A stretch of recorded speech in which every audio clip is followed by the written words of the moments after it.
On ne va pas se mentir, Jean-Louis, ce Grand Prix de Hongrie, c'était pas le plus animé. Est-ce qu'on peut même dire que c'était peut-être le plus chiant?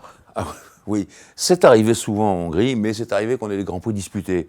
Donc le choix était simple, mais là on a eu probablement l'un des pires. À savoir que ça s'est joué, alors on dit 10 secondes au départ, c'est un peu vrai. Rosberg intimidé par Ricardo alors que Hamilton avait déjà filé, bon ça c'était réglé. Et la deuxième chose, on a eu vers la fin de la course à peu près 10-12 tours entre Verstappen et Raikkonen, qui nous ont un peu régalés, mais enfin ça c'était pas pour la victoire, hein, c'était pour la 5e place. Donc on ne peut pas dire que ce soit un Grand Prix très brillant, on peut dire qu'il était même lénifiant. Bataille pour la 5e place, mais on peut le dire, Red Bull revient en force, largement devant Ferrari. Oui, c'est ça la vraie difficulté pour Ferrari, c'est que maintenant, il ne s'agit plus de courir derrière Mercedes, il s'agit aussi de défendre ses arrières. Et on voit bien que si au classement des constructeurs, eh bien Ferrari a encore une toute petite avance sur Red Bull Renault, en revanche, Ricardo est passé devant, lui maintenant c'est lui qui est 3e. Et donc ça joue beaucoup sur le moral de Ferrari, ça joue sur le moral des patrons. On voit bien que celui qui paye pour l'instant c'est James Allison, puisque voilà, il est mis fin à son contrat. James Allison, il faut se rappeler qu'il était plutôt un projeteur quand il est rentré chez Ferrari, parce qu'il avait toujours des tas d'idées, avant de devenir un directeur technique qui a pris la responsabilité de la voiture 2016. Et c'est là où ça marche moins bien. Et d'ailleurs, moi, j'ai fait une interview d'Harry Vaben qui va passer dans Auto Plus, et il me disait, sans me dire qu'Allison allait partir, pour ce qui est de l'aérodynamique, on doit réfléchir. Et on prendra des décisions. Donc voilà, ça voulait dire que Allison était plus ou moins condamné. Mais à la décharge de James, il faut dire qu'il a eu de tellement graves soucis familiaux qu'on peut comprendre qu'il ait eu un moment de baisse. Tant qu'on est un peu sur les éclaircissements, Jean-Louis, est-ce que vous pouvez nous rappeler cette règle sur les radios, sur les drapeaux jaunes, parce que ça a été un peu le cœur de ce Grand Prix? Oui, alors déjà, le drapeau jaune. On nous dit, on doit, depuis l'accident de Jules Bianchi, faire attention quand il y a un double jaune. Finalement, on voit que le circuit, qui auparavant était scindé en 3 secteurs, maintenant il est scindé en 20 secteurs. Il suffit de lever le pied dans le secteur incriminé. Donc bon, c'est ce qu'a fait Rosberg. C'est ce qu'en tout cas, on croit savoir que les données de sa voiture montrent, mais on ne sait pas si ces données ont été vérifiées. Et enfin, on se rend compte qu'il a réaccéléré et que finalement il fait la pole position. Donc tout le monde a un peu rouspété, notamment Hamilton, vous pouvez vous en rendre compte.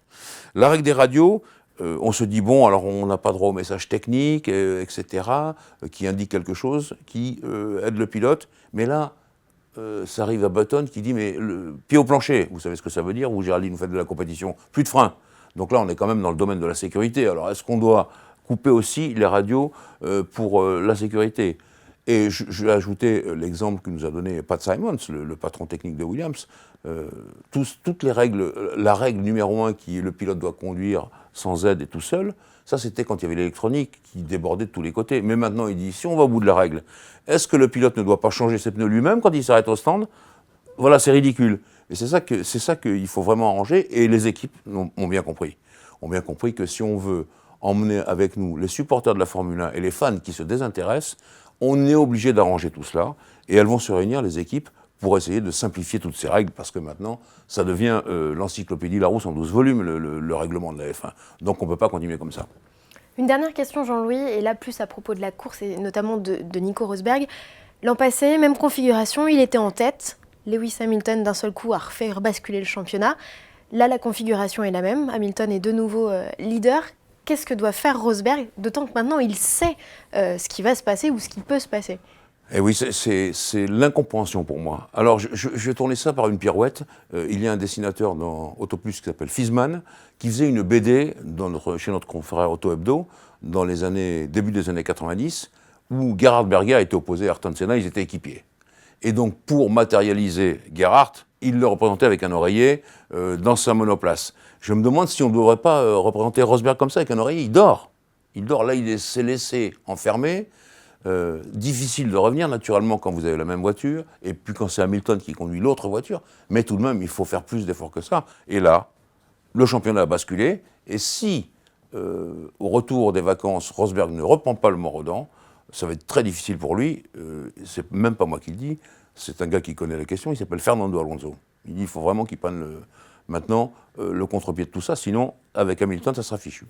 Bon, et pour finir, une note un peu plus positive, c'était pas ma dernière question, c'était l'avant-dernière. Une vidéo qui vous avait fait beaucoup rire sur les réseaux sociaux, c'est celle de Ricciardo qui est absolument mort de trouille en avion. Oui, alors d'abord on voit très bien que c'est tout un petit groupe qui a l'habitude de voyager ensemble. C'est ce que font les pilotes pour éviter toutes les connexions, les moments difficiles dans les aéroports. Ils louent un jet privé à plusieurs. Là, je laisse à nos internautes le soin de découvrir qui il y avait dans cet avion. Mais déjà, ça montre que Ricciardo était en forme d'avoir finalement à nouveau pris le dessus en qualification et en course sur Verstappen. Et il a retrouvé son sourire. Bon, c'est vrai qu'il est un peu craintif en avion et tout le monde se moque de lui, mais il faut que vous regardiez cette vidéo parce que c'est très très amusant. Good times, thanks to the team, thanks for everyone for the support, and yep, see you in a few days. See you, bye mom!